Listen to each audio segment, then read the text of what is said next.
আসতে পারি? এই তো এত দেরি করলে যে, আমি তোমাদের কথা কতবার বললাম জানো?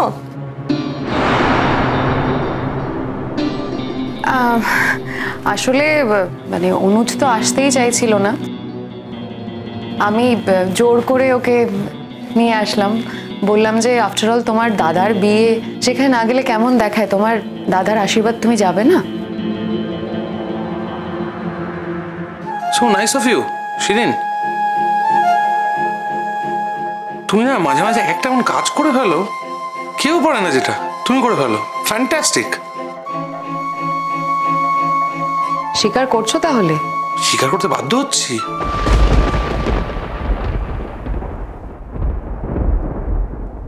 গুড্ডি আমাকে শর্ত দিয়েছে না যে আমি যদি সব কথা খুলে বলতে পারি তাহলে তাহলে বিয়েটাও করবে না। আমার এখন তো দেখে মনে হচ্ছে এর থেকে তোমার মরে যাওয়া ভালো। মরে যাওয়াই যখন ভালো, তখন বাঁচার চেষ্টা কেন করবো না? আমি নিশ্চয়ই বলবো, সব কথা বলবো, সবার সামনে দাঁড়িয়ে চিৎকার করে বলবো গুড্ডি যা যা বলতে বলেছে সব বলবো। আমি তার জন্য ভেতর ভেতর তৈরি হচ্ছি, বলবো আমি। গুড্ডি, ওদের চা দাও।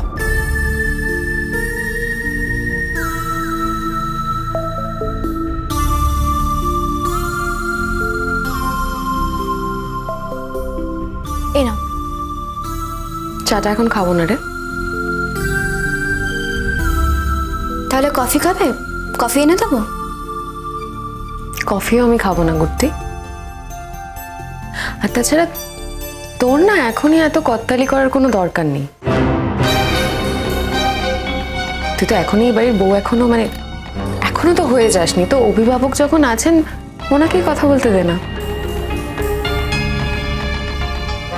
বউ হয়নি, কিন্তু বউ হতেও তো আর বাকি নেই।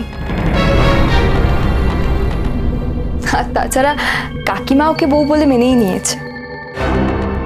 আর কাকিমা বলেই দিয়েছে যে বাড়িতে লোকজন এলে ওই সব যত্নার্তি করবে, তাই গুড্ডি করছে। কেন, গুড্ডি তো সবাইকে চাও খাওয়ালো। তোমার শ্বশুর বাড়িতে তুমি কর্তালি করবে কিনা সেটা যেমন আমি ঠিক করে দিতে পারি না, ঠিক তেমনই আমার শ্বশুর বাড়িতে আমি কর্তালি করব কিনা সেটাও নিশ্চয় তুমি ঠিক করে দিতে পারো না।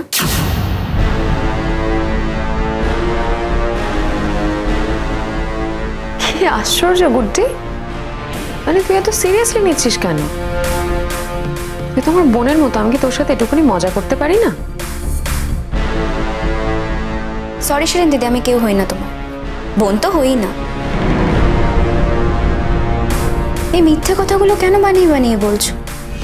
অন্য সবার সামনে যে কথাগুলো বলো সেটাই বলো না, আমি তোমাদের বাড়ির কাজের লোক ছিলাম। ওটাই বরং শুনতে ভালো, যেটা সত্যি সেটাই বলে দাও। শুধু শুধু বানিয়ে বানিয়ে মিথ্যে কথাগুলো বলে তোমার কি লাভ?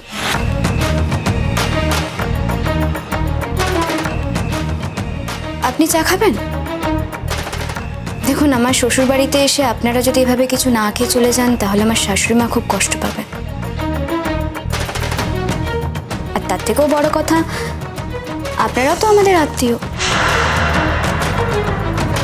এই বিয়ের দায়িত্ব তো আপনাদের উপরেও আছে। যদিও আপনারা দায়িত্ব নেওয়ার ভয় দেরি করে এসেছেন, কিন্তু তাই বলে কি আমরা আমাদের কর্তব্য পালন থেকে পিছু হব? হব না তো। শিরিন দিদি, এই নাও। বললাম তো খাবো না। ঠিক আছে, আপনি?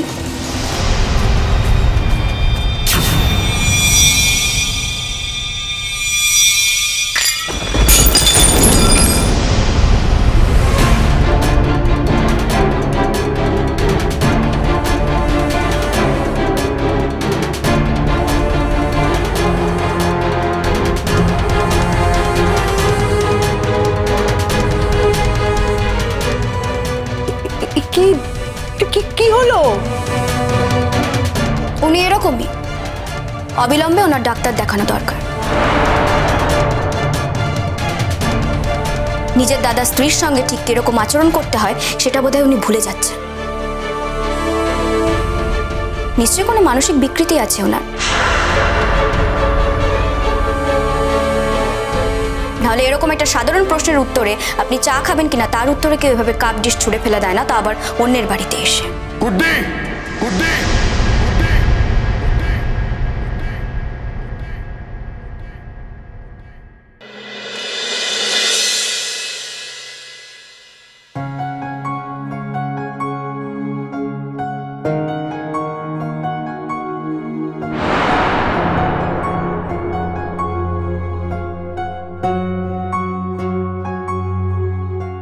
অনুজ দেখো, আমি জানি ও তোমাকে বারবার বিরক্ত করতে আসে বলে তুমি এভাবে রিয়াক্ট করেছো।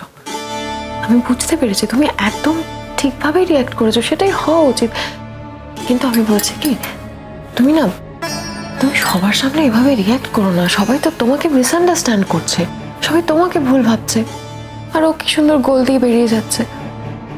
না হ্যাঁ, ও সবাইকে চা দিচ্ছিল ঠিকই, কিন্তু সবাইকে চা দেওয়ার তোমাকে চাটা দিতে আসা তো মানে এক ব্যাপার হলো না। আর চাটা যখন দিতেই এলি এতগুলো কথাই বা বলতে গেলি কেন?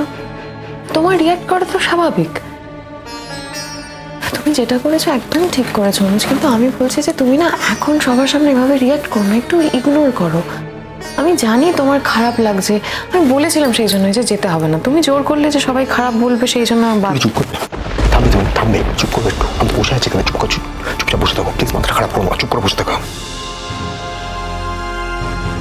আমি তো বুঝতে পারছি অনুজ তোমার মনের ভেতরে কি চলছে। কি চলছে আমার মনের ভিতরে? কি চলছে? কি চলছে আমার মনের ভিতরে? কিচ্ছু চলছে না মনের ভিতরে। কি বলতে কি চাইছো? চুপচাপ বসে থাকো না, কেন মাথা খারাপ করছো তুমি? আমি জানি তোমার রাগ হচ্ছে, তোমার ভালো লাগছে না, আমি বুঝতে পারছি। ও যে এই নাটকটা তখন থেকে করে যাচ্ছে, ও দেখাচ্ছে ও কত বাড়ির মানে বড় বাড়ির বউ হতে চলেছে, ও কত সুখী, তুমি সেটা সহ্য করতে পারছো। আমিও কি পারছি অনুজ? ও তো আমাদের বাড়ির আশ্রিত ছিল, সেখান থেকে আজ আমাকে টেক্কা দিয়ে ও আমার সামনে তোমাকে এতগুলো কথা শোনাচ্ছে, আমার কি ভালো লাগে বলো? তুমি থামবে, চুপ করে বসে থাকতে পারো না? চুপ করে বসো না এখানে, কেন মাথা খাচ্ছ আমার? ঠিক আছে, তুমি আমার পাশে চুপ করে বসো। বসে যাচ্ছি, কি করবো আমি এখন এখানে? চুপ করে বসে থাকো। শান্ত হয়ে বসো। দাদা দিদি, আমরা তাহলে আশীর্বাদটা শুরু করি এবার। হ্যাঁ শুরু হোক, ভালো সময় তো শুরু হয়ে গেছি। তুমি আগে আশীর্বাদ করো না। এ বাবা, না না দিদি, কি বলছেন বলুন তো? আমার মাথার উপর গুরুজনরা রয়েছেন, তো তোমরা রয়েছো, আগে তোমরা আশীর্বাদ করো, তারপর আমি আশীর্বাদ করব। বলছি আজ কিন্তু যুধাজিৎকে দারুণ সুন্দর দেখতে লাগছে, বলো? দুজনের পোশাকটাও কি সুন্দর ম্যাচ করা হয়েছে, খুব সুন্দর লাগছে। Thank you. আজ এমন একটা আনন্দের দিন, ভাবলাম একটু সাজগোজ করি তাহলে। না যুধাজিৎ, শুধু সাজের জন্য নয়, তোমার মনের ভেতরে যে আনন্দটা হচ্ছে সেটা ছড়িয়ে পড়েছে তোমার সারা শরীর জুড়ে। সবটা মিলিয়ে তোমাকে সুন্দর লাগছে, বুঝলে? সাজগোজ, মনের ভেতরের আনন্দ, সমস্তটা মিলিয়ে খুব সুন্দর লাগছে। দাঁড়া দাঁড়া, এখন আমাকে আশীর্বাদের কাজটা শুরু করতে দে। বৌমা। হ্যাঁ দাদা, পুরোহিত মশাই আপনি বলে দিন তাহলে কি কি করব আমরা। দাঁড়ান, আগে আমি মন্ত্রটা শুরু করি, তারপর এসো তোমরা এখানে এসে বসো।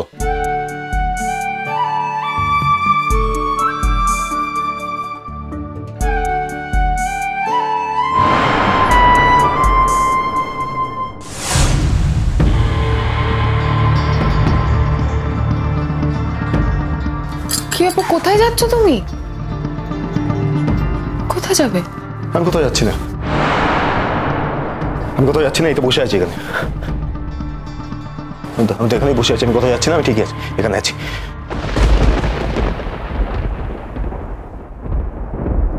জানি তোমার ভেতরে একটা উথাল পাথাল চলছে, তুমি ভাবছো তোমাকে যা বলতে বলেছি সেটা তুমি বলে ফেলবে, তাই উচ্চাটন।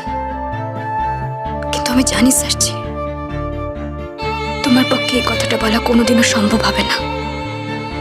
সারা জীবন মনের মধ্যে রেখে দিতে হবে এই কথাটা তোমার।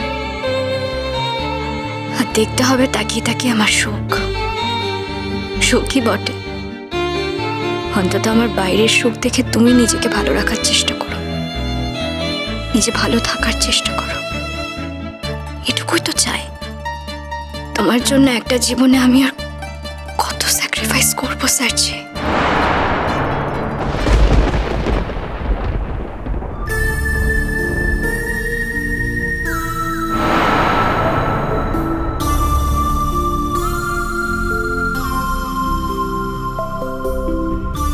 এটা কিছুতে হতে পারে না, গুড্ডি অন্য কারোর হয়ে যাচ্ছে, আমি এটা কিছুতেই মানতে পারবো না, কিছুতেই এটা হতে পারে না।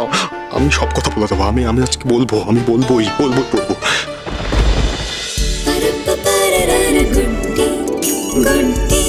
চলো চলো চলো চলো চলো পাল্টাই।